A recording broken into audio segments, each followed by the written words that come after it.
What's up, Trubies? This is Chrissy, and you're watching my True Blood Addiction. I just realized in the last video, I called my autograph cards audition cards. I don't know why, but I don't want to re-record the whole 20-minute video, so I apologize for that. They're not audition cards, they're autograph cards. And I forgot to show you my shirt that I was wearing in the last video. It says Question Authority with the authority symbol. I got this on eBay and it was $18. So with that, I will be right back with our next video. Welcome, Trubies. My name is Chrissy Marie and this is Queen Sophie Ann, my pug I was telling you about. Say hi, Queen Sophie Ann. Hi. I will be getting another pug. She will be a light colored or fawn, and that will be my Sookie. But this here is Queen Sophie Ann. Say hi. Now back to our video. This shirt, Bitches Please, with Lafayette. This was made for me from the group member, Gloria Hermania. Thank you so much, Gloria. I completely love your work. Not only do I have this in a t-shirt, it is also in a bumper sticker on the back of my car. I absolutely love it. And I get compliments on it all the time. I'll be stopped pumping gas and people will be like, who is that on the bumper sticker? And I say, Lafayette Reynolds. Google him and watch True Blood.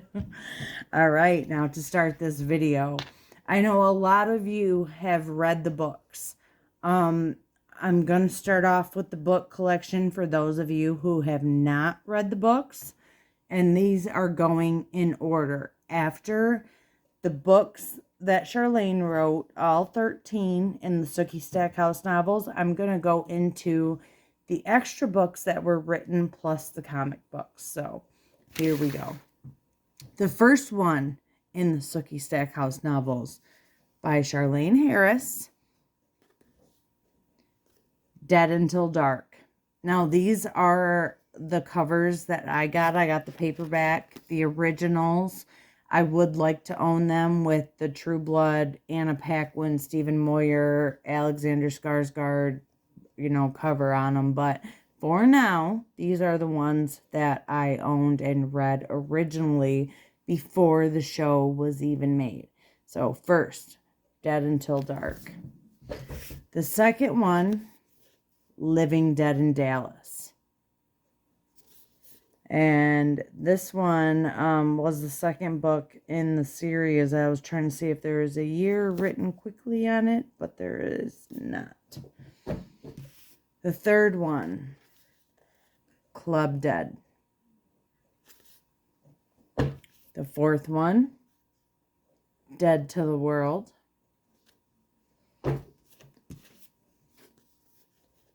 Dead as a Doornail. Definitely Dead.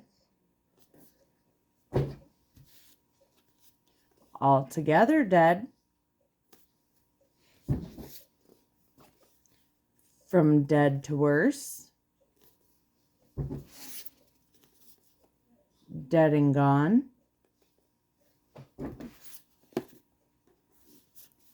Dead in the Family. Dead Reckoning. Deadlocked. Dead Ever After.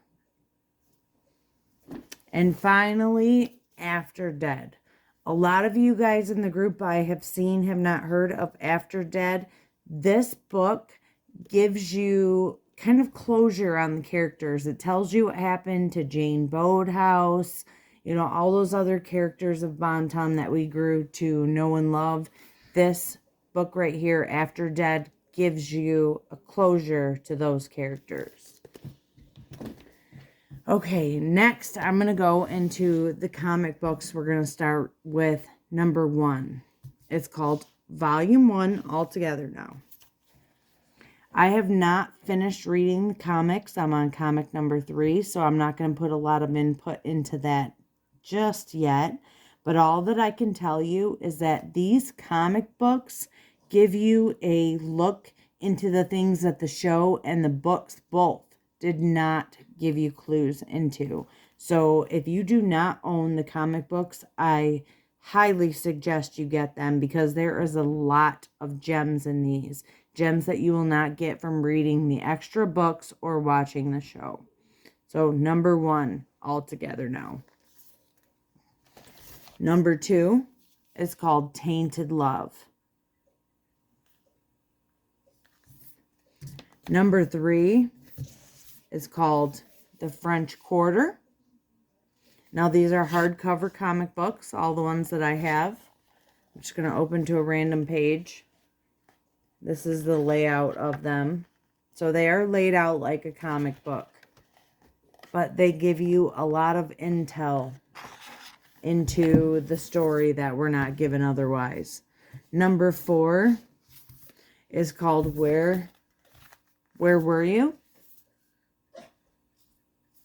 Queen Sophie Anne, be quiet.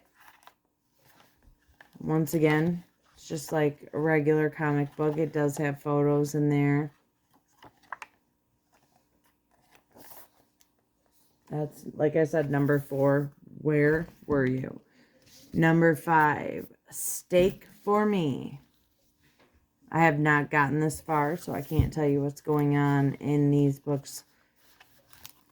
But they are, like I said, laid out just like regular comic books. They are actually really fun to read, and I can't wait till I can get around to finishing them. And finally, comic book number 6.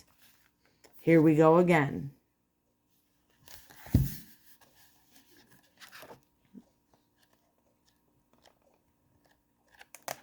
I highly suggest you guys pick this up, because the things that I have read in the first couple that I've gotten into, it has blown my mind. It tells you things that, these burning unanswered questions that I've even seen asked in the group. These comic books will answer a lot of those. Sorry for leaning out of frame, but I'm going to go into the journal books now that I own. Now, I'll tell you, I don't own them all. I have 3, and I believe that there's 5 available. 5 that I have seen and haven't gotten to quick enough, so I only own the 3. This one says, Don't Cry, It's Back. Queen Sophie Anne! Shh. And they are just blank notebooks. And it says HBO at the bottom. Stake 5. Once again, just a blank notebook. Queen Sophie Anne! Shh. And then I have the Rehydrate. Shh. HBO at the bottom. Empty notebooks. This one right here is also another empty journal. It says True Blood, Real Blood. Has a very interesting cover. And each page is blank, but it does have the blood drip at the corner. And it has an elastic band that keeps the book closed. This one is called True Blood, a journal. I got this off of Amazon. And once again, just blank pages. They've released a lot of True Blood covered journals. And I have been looking more and more into those lately. This one is the True Blood Drinks and Bites Cookbook. I got this on eBay for $13, $14. And it's a lot of appetizer and drink recipes.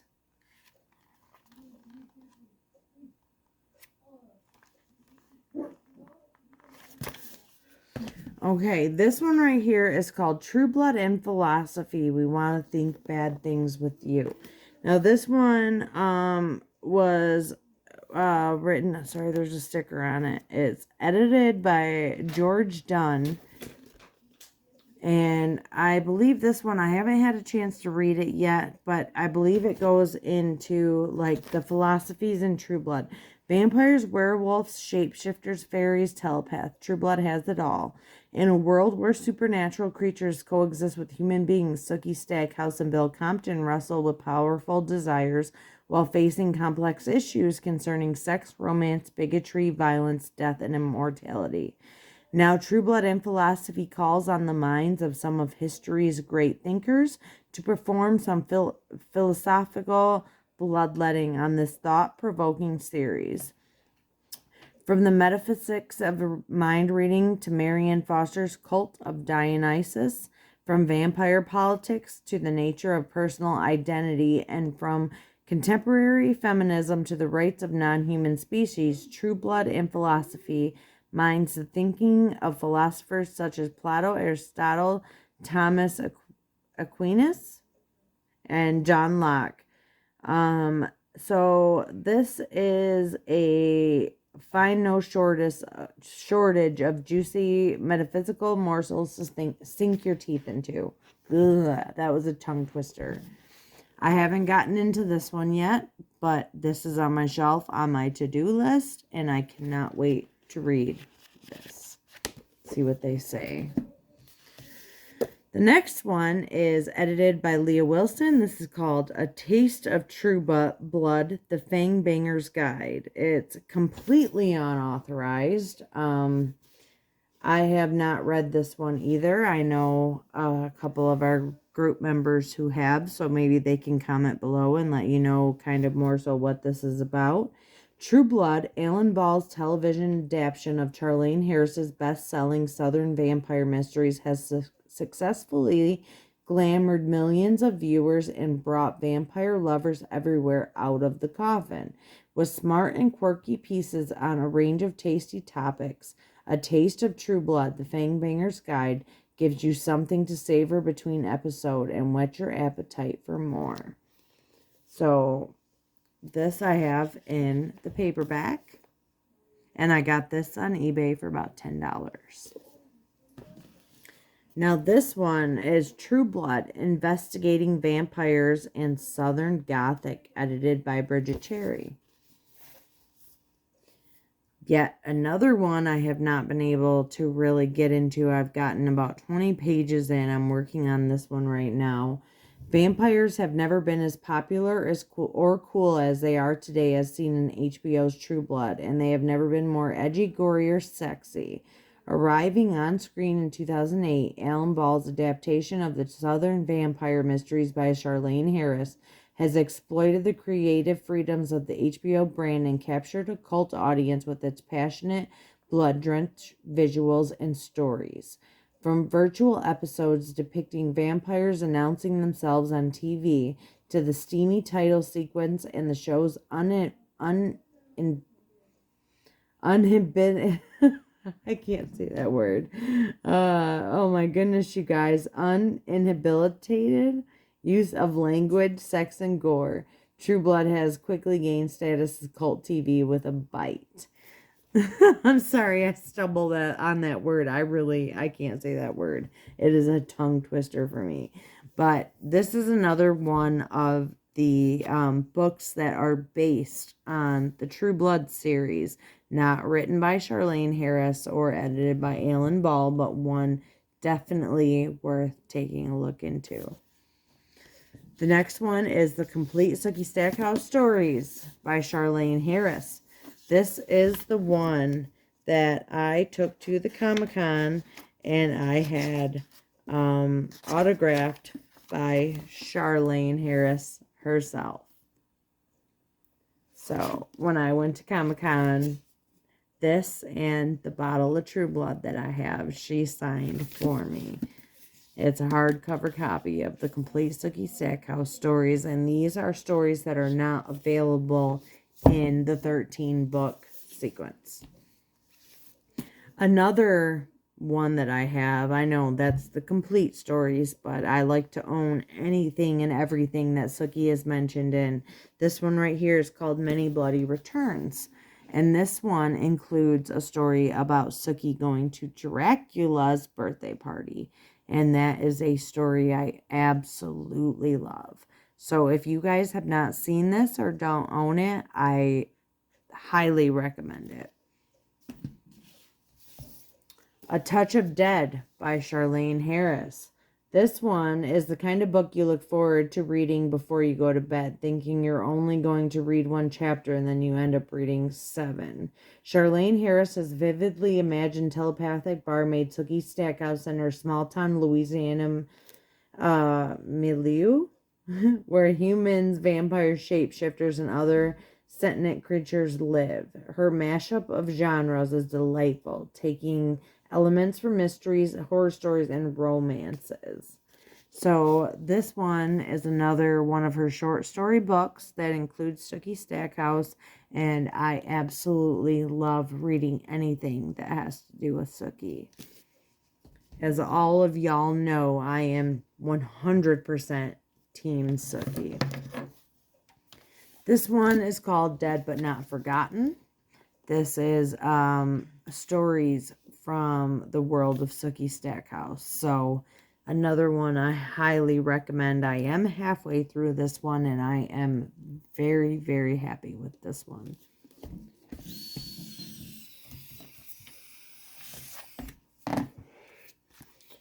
Steve Newland's Field Guide to Vampires and Other Creatures of Satan. This one we have talked about in the group recently. A lot of you guys don't know who created Steve Newland. Oh my God. Steve Newland. And this will give you some answers. Spoiler alert, Nan Flanagan. She is the one who created Steve Newland as a vampire. And it was done as a punishment, basically. But the Field Guide to Vampires, it is basically Steve Newland's journal, which Pam has found, and she has highlighted and written like notes in the sides of the book and stuff next to Steve's input. And she gives this book to Eric to read. So her highlighted notes is this one right here. These are like a funny little Inuit for Eric to read as he's reading Steve Newland's journal. So I, again, highly recommend you pick up this book if you're wanting to know a lot of those little extras. Because Steve Newland's journal is one to be savored. Let's just say that. This was supposedly written before he was turned vampire while he was still human. And this was his take on all of Satan's creatures. I don't know how Pam found this book, but her side notes and everything that she has written in here for Eric to read is freaking hilarious. So pick this up. The next thing I have to show you is the True Blood Cookbook. I know a lot of you in the group have this. Those of you that have never seen it, there is a True Blood Cookbook. It's got recipes for Gran's pecan pie in there. It has all different kinds of recipes to the Merlot's menu. It's got pictures, behind the scene pictures. It's definitely worth having for any True Blood collector or True Blood lover. This book, I have not made any recipes out of. It has been a shelf piece for me, but I have seen in the group people making recipes out of it, and they absolutely love it. If I ever do make a recipe out of it, I will document it and show it to you guys. This one right here is Food from the True Blood, the exclusive True Blood cookbook by Renee Reed. This one is a lesser known cookbook. I found it only once on eBay. It was $22. But anything that I see True Blood, I buy. It's an addiction of mine, hence my True Blood addiction. I was an opiate addict for 12 years. I have been sober for almost 6 now. And this is what I have put my money and my time and my love into, is my True Blood collection. So that way I at least have something to show for my addiction, which my True Blood addiction. Okay, last but not least, this isn't completely True Blood, although there is True Blood featured in this book. This is a book of vampire paper dolls. As you can see, it has Edward and Bella, it's got Dracula, and it's got Buffy and Spike. But there are, let me see if I can do this right. There's Lilith and Cain.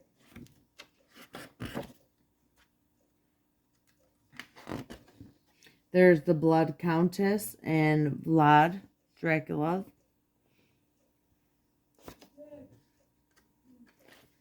You flip to the back though, and Sookie is in here. Let me find her.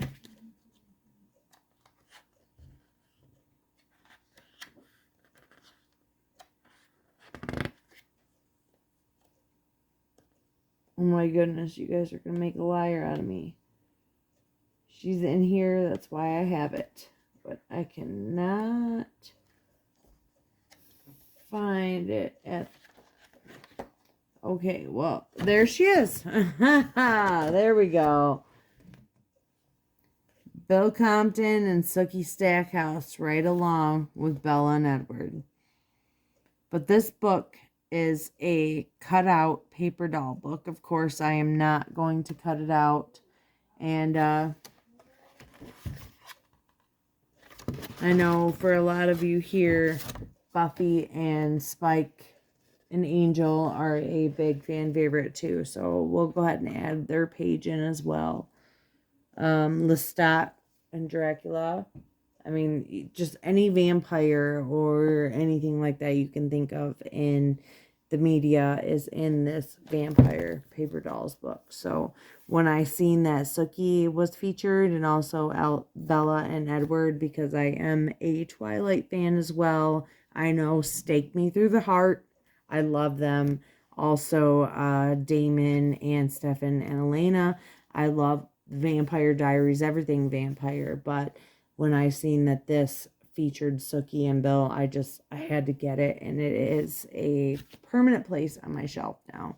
So with that, I think that is about it for this video. This is not True Blood or a prop or anything, but my husband, knowing how much of a True Blood and vampire fan that I am, made me a steak. I forget what he said it was made out of, but he sharpened that thing really, really sharp for me. So this sits alongside my books on my shelf, my own personal vampire steak. Not that I would be staking them, because vampires are everything that I love, and if I could become one myself, I probably would. But I do really appreciate him taking the time to make a prop for me himself. So there is my steak. Thank you guys for watching. Once again, I am administrator for the largest True Blood group on Facebook, and that link will be in the description. Please join and answer the questions, or you'll be denied. It was great seeing you guys, and I will be back very, very soon with another video. Nice talking to you guys. See you later, Trubies.